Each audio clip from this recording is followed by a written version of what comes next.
analogy of heat transfer. In this analogy, we do compare the rate of heat transfer is analogous to flow of electric current. So what is responsible for the rate of heat transfer? Temperature difference. This is the cause for the rate of heat transfer. What is cause for the flow of current? Voltage difference or potential difference or potential difference.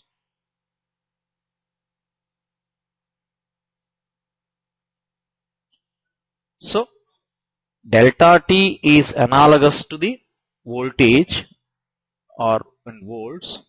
Q, rate of heat transfer, is analogous to the electric current I. So the equivalent resistance will be thermal resistance in the thermal circuit, which is analogous to the electric resistance in ohms or R, whereas thermal resistance is denoted with the RTH. So Q is analogous to the I, delta T is analogous to the V, thermal resistance is analogous to the electric resistance. So if we construct the thermal circuit here,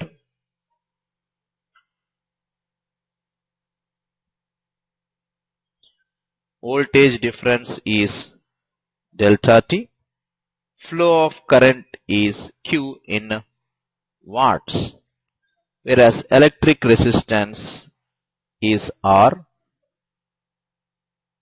voltage difference is V, and I is the electric current.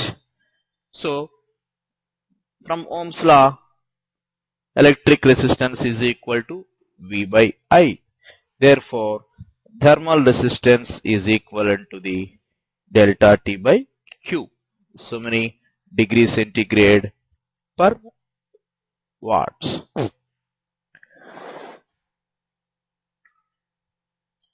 So from Fourier Law of Conduction, for a single slab through which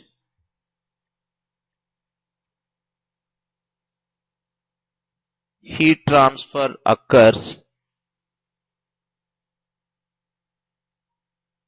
the thermal circuit is given by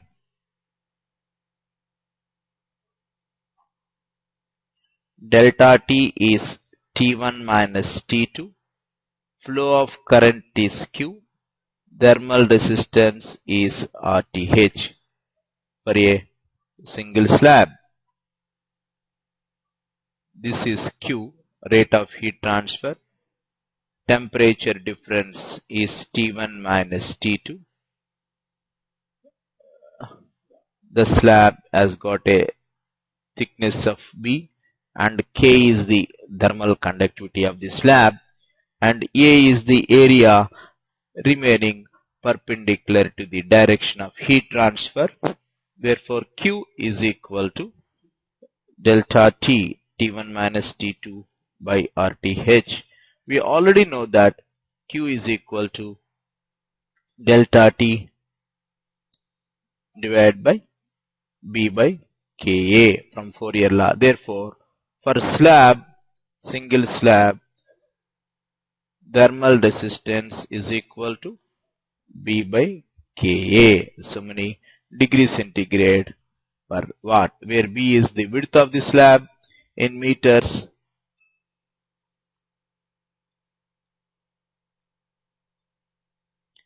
K is the thermal conductivity of material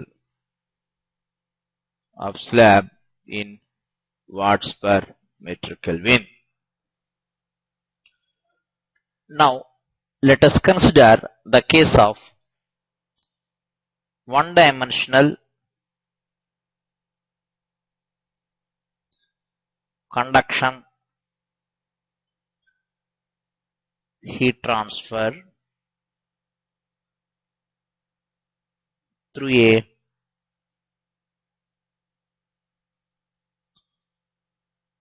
composite slab. Composite slab means two slabs are glued together. The slabs are of different materials. This is a composite slab. Because the different materials are glued, their conductivities also will be naturally different, because conductivity is the property of the material. So if this surface is at a temperature T1, junction is at a temperature T2, T3 is the temperature of the right side surface.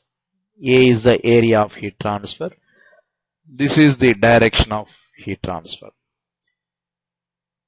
rate of heat transfer rate. The slopes may go like this. The slopes of the temperature drops across the slabs may vary like this.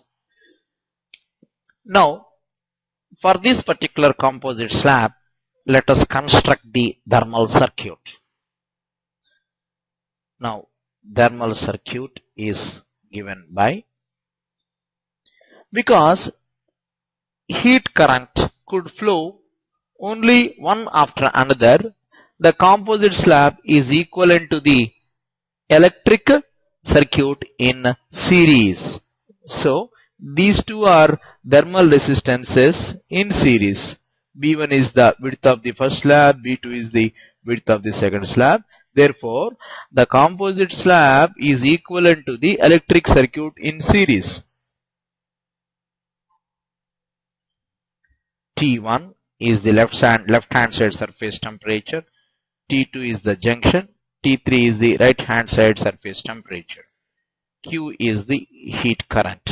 Therefore, first resistance is B1 by K1A, because we have already defined that for a slab the conduction resistance is given by B by Ka. For second slab it is B2 by K2A. So there are two thermal resistances connected in a series. So overall temperature difference T1 minus T3 is the total potential difference, thermal potential difference responsible for the heat current. Therefore, heat current Q is equal to the total temperature difference divided by B1 by K1A plus B2 by K2A. For a series circuit, to get the total thermal resistance, the individual resistances must be added up. So many watts. This is the rate of heat transfer for a composite slab. If you would like to know what is T2 now, if you want to calculate the T2, where the T2 is the junction or interface temperature between the slabs,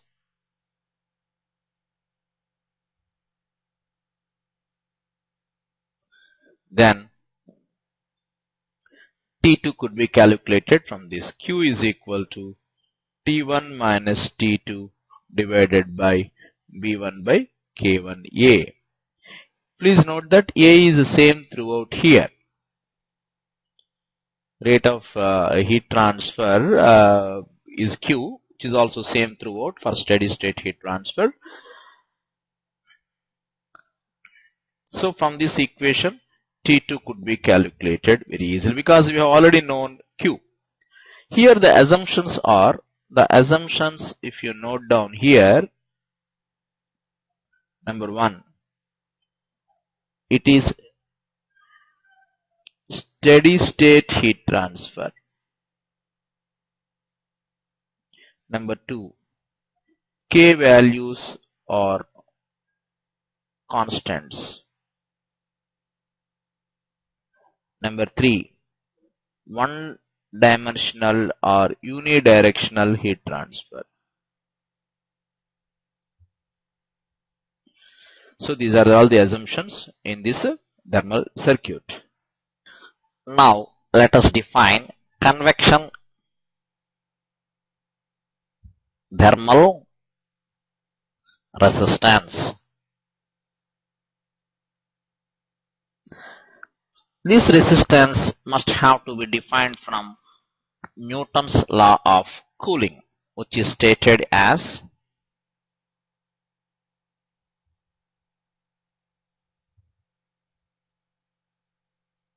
Q is equal to HA delta T, where A is the convection area of heat transfer and Q is the rate of convection heat transfer. This is fluid flowing over the solid body. Tw is the temperature of the solid body. T infinity is the temperature of the fluid. Therefore, delta T is Tw minus T infinity. So we know that pretty well that rate of heat transfer Q is given by delta T divided by RTH, implies RTH is equal to delta T divided by Q. Therefore, from Fourier law, it becomes 1 by HA. So, convection resistance now onwards is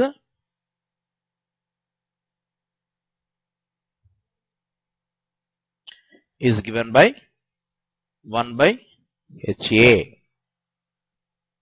So many degrees centigrade per watt,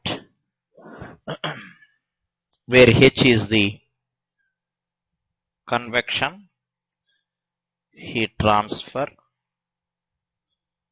coefficient in watts per meter square Kelvin.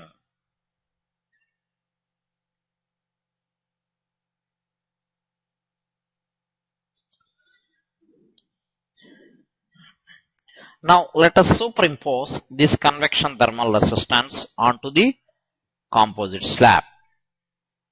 So let me consider now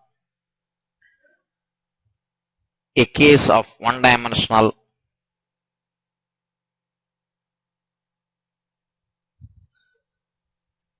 conduction heat transfer, conduction and convection heat transfer plus convection heat transfer through a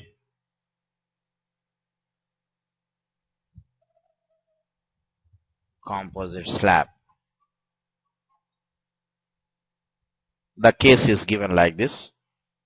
I had considered a composite slab made of two different solid materials glued together as shown in figure, two slabs. On the left hand side of the slab we have, I suppose, hot fluid is there at Tg.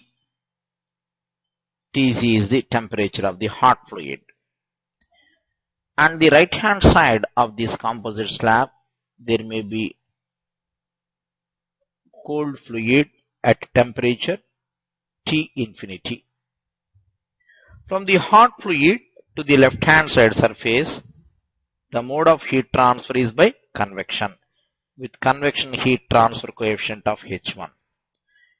K1 is the conductivity of the first slab, K2 is the conductivity of the second slab, B1 is the width of the first slab, B2 is the width of the second slab. A is the area of heat transfer. H2 is the convection heat transfer coefficient on the right hand side. You can write that one. Let H1 and H2 be the convection heat transfer coefficients on the left side and right side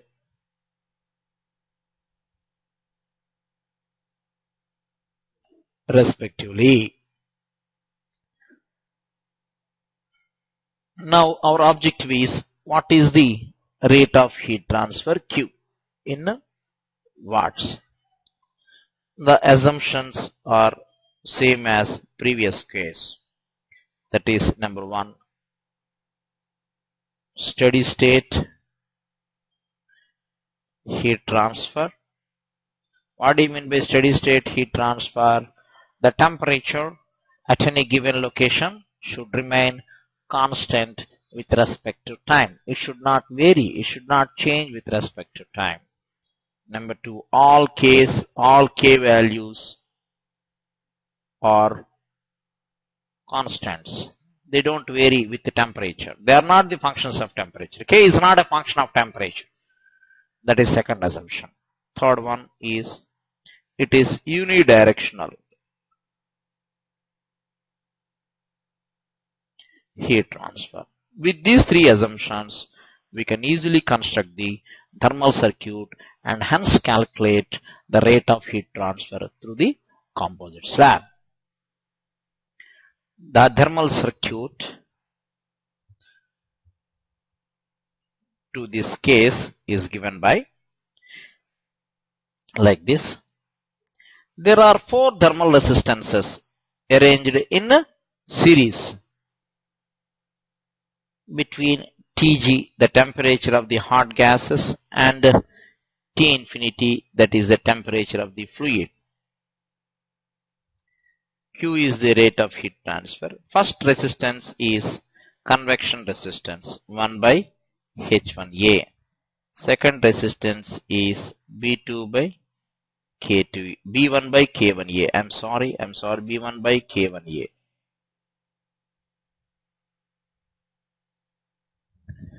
The third resistance is B2 by K2A, that is conduction resistance. Last resistance is 1 by H2A. All resistances are connected in a series. The heat current is flowing one after another.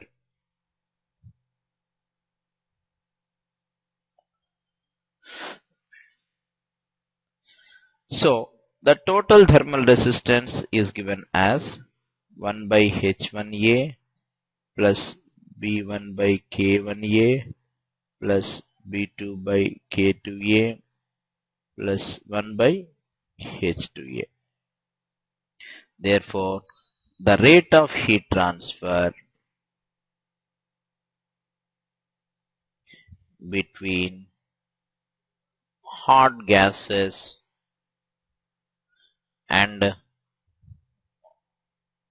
cold fluid through slab is equal to the overall temperature difference divided by sum of all the thermal resistances connected in series. Therefore, that is Tg minus T infinity divided by 1 by H1A plus B1 by K1A plus B2 by K2A plus 1 by H2A. So many watts. That is rate of heat transfer through the composite slab. Now let us derive generalized heat conduction equation. That is three-dimensional, steady or unsteady,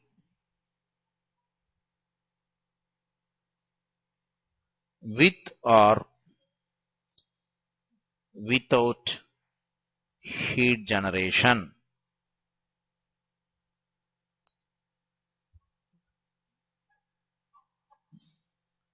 That is a generalized conduction equation. Now we consider a slab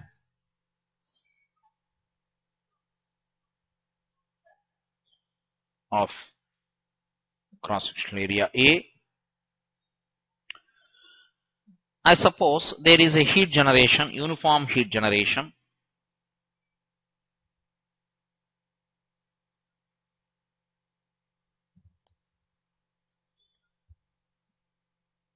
throughout slab of magnitude Q dot watt per meter cube per unit volume of the slab. Q dot is the heat generated per unit volume. Now I consider a small differential element inside the slab of width dx. So this is the x direction, this is y direction, this is z direction. I had considered a small differential element of width dx inside this slab. So it is now the three-dimensional heat conduction problem with heat generation, steady or unsteady. Now let Qx be the heat conducted into the element along the x direction, and Qx plus dx is the heat conducted out of the element along the x direction, and Q dot is the heat generated per unit volume inside the element. So with these conditions prevailing, let us write the energy balance equation, or the first law of thermodynamics applied to the problem of heat transfer three-dimensional. Now let us write the terms now. Qx is the heat conducted into the element, that is minus Ka dt by dx from Fourier law.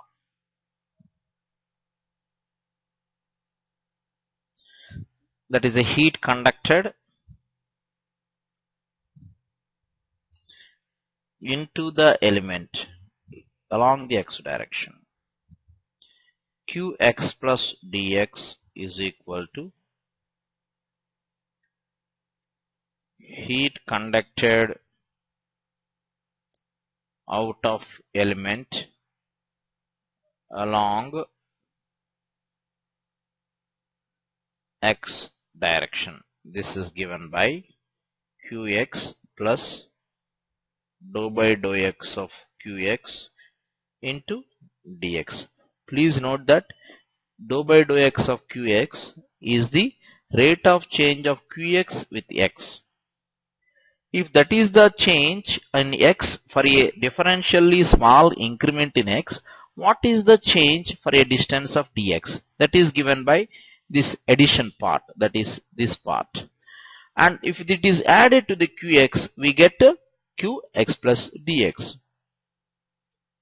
So dou by dou x of Qx into dx would indicate how much will be the change in Qx for a distance of dx. Heat generated in the element is equal to heat generated per unit volume into volume of element, that is equal to Q dot into volume of the element is A into dx, that is cross-sectional area into width of the element. So writing the energy balance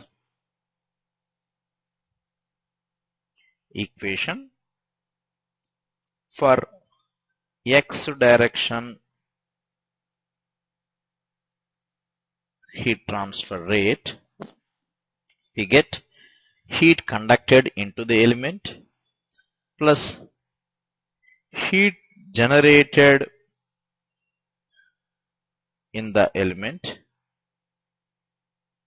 is equal to heat conducted out of the element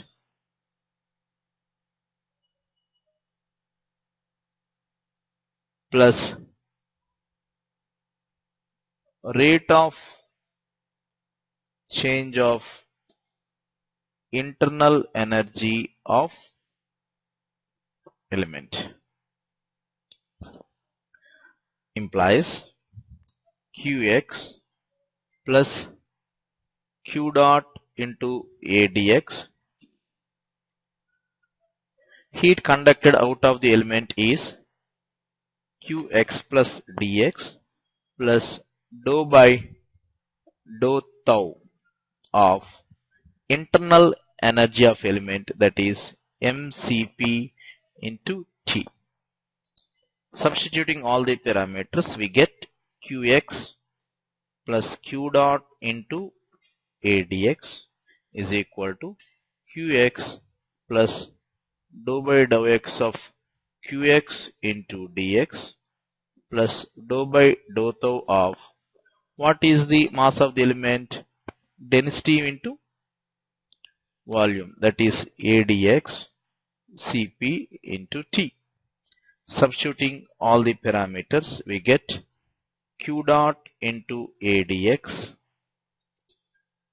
dou by dou x of minus Ka dt by dx, that is from Fourier law, into dx plus dou by dou tau of rho AdX Cp into T.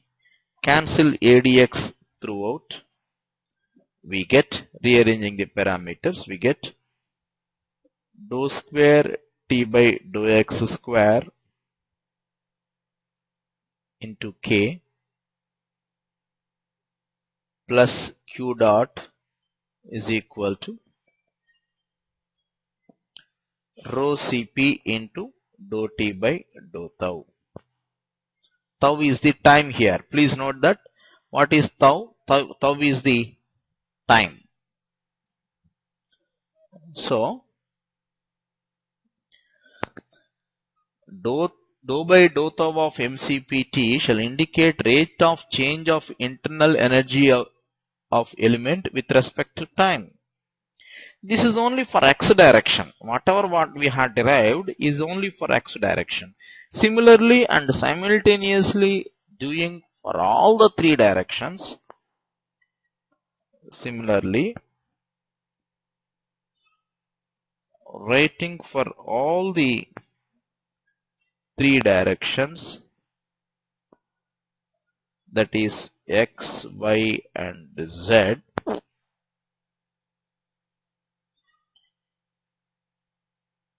simultaneously we get k into dou square t by dou x square plus k into dou square t by dou y square plus k into dou square t by dou z square plus q dot is equal to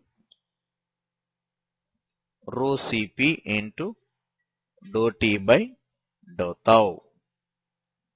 This is the energy balance equation, rating for all the three directions simultaneously, that is x, y and z directions. Implies we get dou square T by dou x square plus dou square T by dou y square plus dou square T by dou z square plus q dot by k is equal to rho Cp by k into dou T by dou tau. What is dou T by dou tau? This is the rate of change of temperature of the element with respect to time.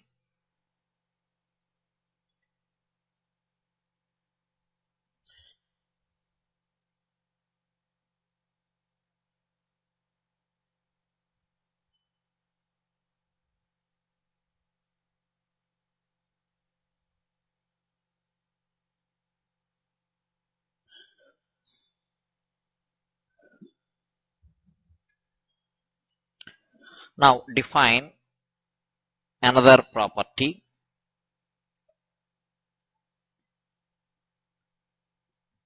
that is alpha, thermal diffusivity, as the ratio between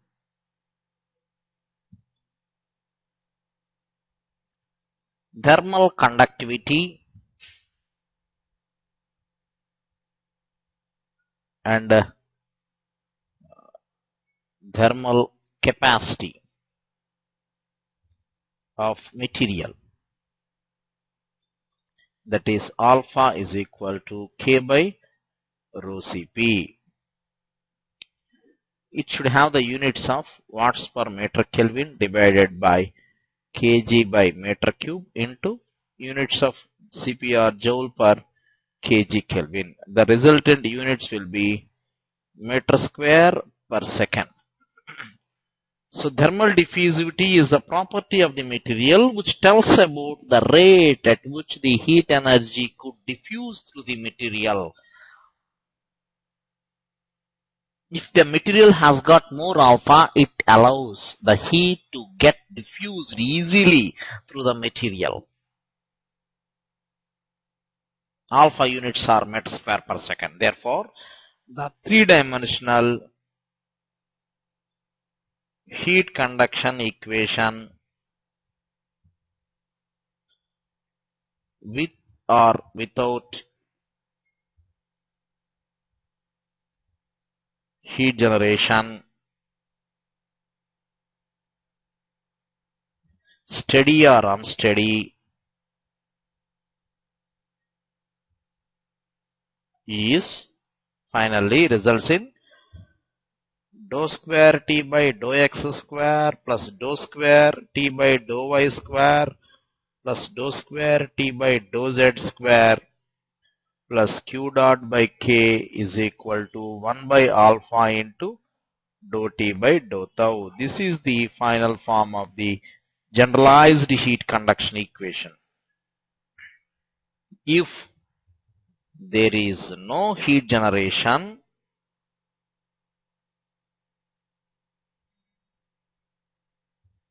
then q dot is equal to 0. If conditions are steady,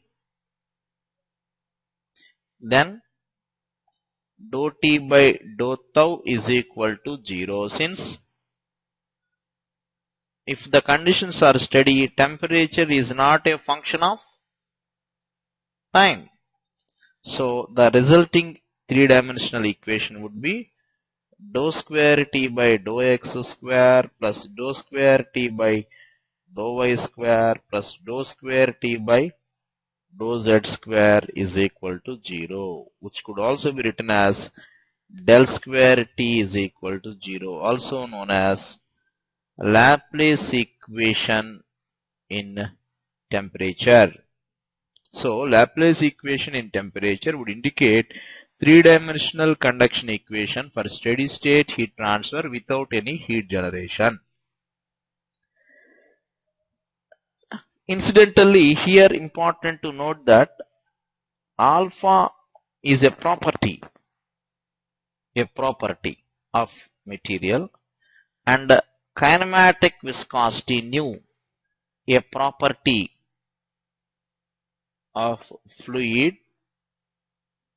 Kinematic viscosity, which is the ratio between dynamic viscosity and density of the fluid, both have same units and dimensions.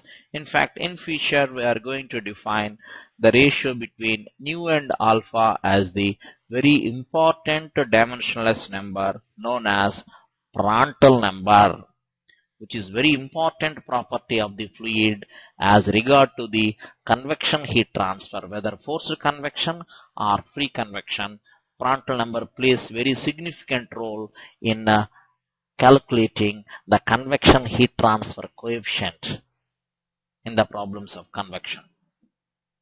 So Prandtl number, which is the ratio between kinematic viscosity and thermal diffusivity, is another property of the material. Of course, it is a function of temperature for any fluid. Prandtl number is a function of temperature, though it is a property of the fluid.